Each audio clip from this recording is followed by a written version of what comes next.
When I think of father-son Bible study, I think of two main benefits, and the first being the community that we shared with our friends, and the second being the strengthening in the relationship that I had with my father. With the first one, it gave us a platform for honesty with kind of what we were struggling with at the time. And I think in high school it can be very isolating to feel that you're sort of on an island with a lot of the things that we tend to struggle with, especially from a religious standpoint.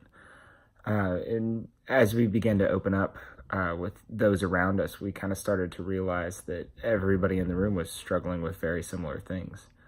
And the second portion with our friends is that it kind of made the uncool subject of religion more of a community that you wanted to be a part of, and being able to talk through those things. And typically when you're in school, it can be difficult to bring those conversations about. So kind of having that open platform to be able to speak through it was very, very liberating.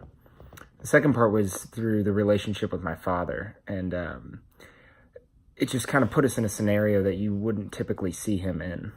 So even though we went to church growing up, and I always knew he was a man of God, and I always thought very highly of my father, it kind of gave him an opportunity to almost open up to me as well.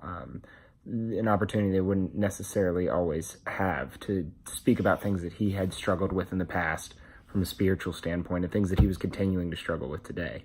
And I think to see that sort of vulnerability from my father, we often put our parents on a pedestal at that age, for better or for worse. And so to kind of see that vulnerability was something that was really special, and I think that it really strengthened my relationship with my father.